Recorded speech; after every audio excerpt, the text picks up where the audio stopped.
August 6th, Feast of the Transfiguration of the Lord. A reading from the book of the prophet Daniel. As I watched, thrones were set up, and the Ancient One took his throne. His clothing was bright as snow, and the hair on his head as white as wool. His throne was flames of fire, with wheels of burning fire. A surging stream of fire flowed out from where he sat. A surging stream of fire flowed out from where he sat. Thousands upon thousands were ministering to him, and myriads upon myriads attended him. The court was convened and the books were opened. As the visions during the night continued, I saw one like a son of man coming on the clouds of heaven. When he reached the Ancient One and was presented before him, the one like a son of man received dominion, glory, and kingship. All peoples, nations, and languages serve him. His dominion is an everlasting dominion that shall not be taken away. His kingship shall not be destroyed. The word of the Lord.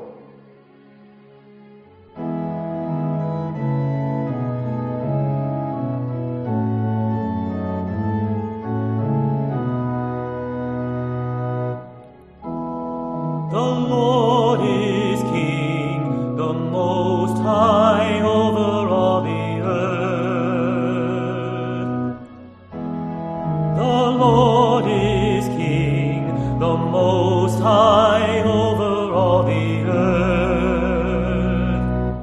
The Lord is King, let the earth rejoice, let the many islands be glad. Clouds and darkness are round about him. Justice and judgment are the foundation of his throne. The Lord is King, the Most High over all the earth. The mountains melt like wax before the Lord of all the earth. The heavens proclaim his justice, all people see his glory. The Lord is King, the Most High over all the earth. Because you, O Lord, are the Most High over all the earth, exalted far above all gods.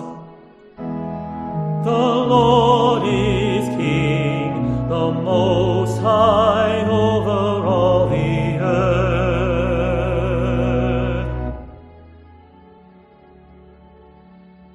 A reading from the second letter of St. Peter. Beloved, we did not follow cleverly devised myths when we made known to you the power and coming of our Lord Jesus Christ, but we had been eyewitnesses of his majesty. For he received honor and glory from God the Father when that unique declaration came to him from the majestic glory, "This is my Son, my beloved, with whom I am well pleased." We ourselves heard this voice come from heaven while we were with him on the holy mountain. Moreover, we possess the prophetic message that is altogether reliable. You will do well to be attentive to it, as to a lamp shining in a dark place, until day dawns and the morning star rises in your hearts. The word of the Lord. A reading from the Holy Gospel according to Matthew. Jesus took Peter, James, and his brother John, and led them up a high mountain by themselves, and he was transfigured before them. His face shone like the sun, and his clothes became white as light. And behold, Moses and Elijah appeared to them, conversing with him. Then Peter said to Jesus in reply, "Lord, it is good that we are here. If you wish, I will make 3 tents here, one for you, one for Moses, and one for Elijah." While he was still speaking, behold, a bright cloud cast a shadow over them, and then from the cloud came a voice that said, "This is my beloved Son, with whom I am well pleased. Listen to him." When the disciples heard this, they fell prostrate and were very much afraid. But Jesus came and touched them, saying, "Rise, and do not be afraid." And when the disciples raised their eyes, they saw no one else but Jesus alone. As they were coming down from the mountain, Jesus charged them, "Do not tell the vision to anyone until the Son of Man has been raised from the dead." The Gospel of the Lord.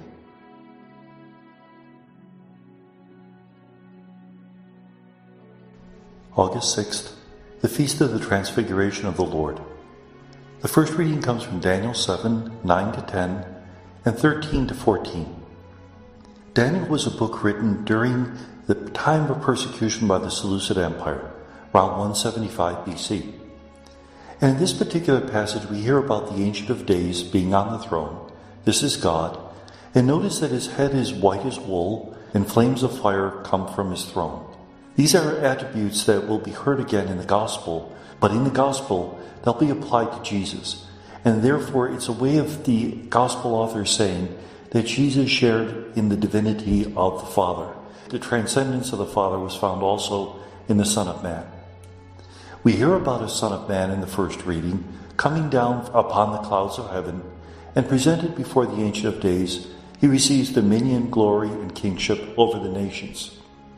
Now, when this passage was originally written, this Son of Man probably referred to the people of Israel. It's a corporate identity. The people of Israel who were being persecuted by the Syrians would eventually receive lordship over the entire earth. They would conquer because they were the people of God. They were the chosen people. By the time of Jesus, this prophecy seems to be applied in an individual way. No longer is it talking about the whole people of Israel, but rather a chosen representative who would be the Messiah. And this is the title that Jesus uses for himself. He doesn't call himself Messiah or Lord. Rather, he calls himself the Son of Man. And whenever he calls himself the Son of Man, he always combines the idea of power and authority with the idea of suffering for the people, taking those allusions from the songs of the suffering servant in 2 Isaiah. The second reading is from 2 Peter 1, 16-19. It speaks about the fact that the author of this letter has personal knowledge of the fact that Jesus was commended by the Father, chosen by the Father to be his beloved Son. It's obviously referring to the Transfiguration. Now, we don't believe that 2 Peter was actually written by Peter. It was written probably as late as 120 AD. The vocabulary, the theology represented, don't seem to be the same as found in 1 Peter, which might very well have been written or at least dictated by the Apostle Peter. 2 Peter, on the other hand, is a later letter, but nevertheless the author is trying to represent himself as if he's Peter, telling the people that the delay with the end of the world is not because God has forgotten his promises, but rather that God is being patient with the people, giving them time to convert, because God is always faithful to his promises. And how can we be sure of that? Well, the author uses this incident of the Transfiguration as a form of accrediting his message, that Peter himself saw the very transcendence of God in the person of Jesus. Therefore, what he is saying about Jesus is credible. The Gospel is from Matthew 17, 1-9. We hear that Peter, James, and John went up a high mountain with Jesus.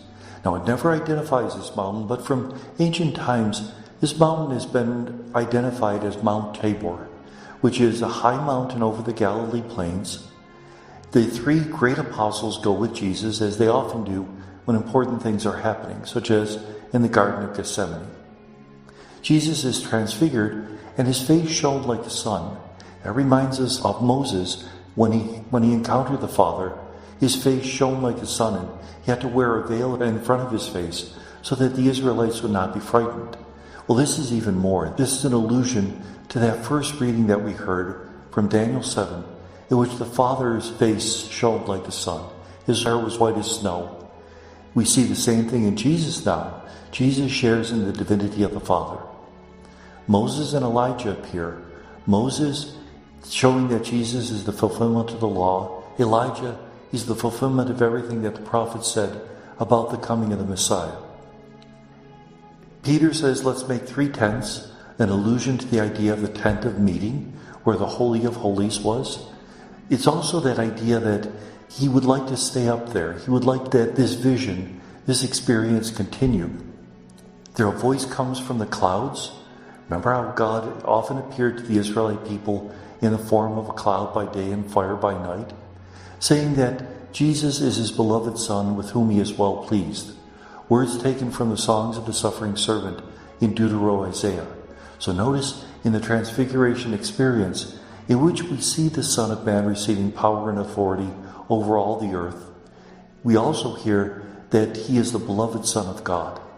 Words taken from 2nd Isaiah, words that are part of the passage that talks about the suffering of the Son of Man. The vision finishes and they have to go down from the mountain. And this is often true of our numinous experiences, our experiences in which we encounter the glory of God. Very often when we're praying, when we're meditating, when we're on the top of a mountain or a seashore, we see something spectacular and it just lifts us out of this world for a few seconds.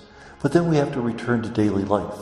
And those numinous experiences, that's what they're called, give us a little insight into the presence of God in our lives. But then we have to go back to daily life because most of our life is lived not on the high mountain where the 3 apostles encountered the glory of God, but rather in the valley where we have to trudge along, doing the best we can. But those numinous experiences give us the strength to continue trudging, much as they do for the apostles. Jesus tells them, don't tell anyone about this until you see the Son of Man rising from the dead. So obviously the Transfiguration experience will be fulfilled in the resurrection, but before the resurrection comes the cross. And Jesus gave the apostles this insight into his glory so that they might understand better that the cross was not a negation of that glory, but rather a continued revelation of it. That Jesus dying on the cross expresses the very love of God. That is a transcendent experience as well. And may God bless us.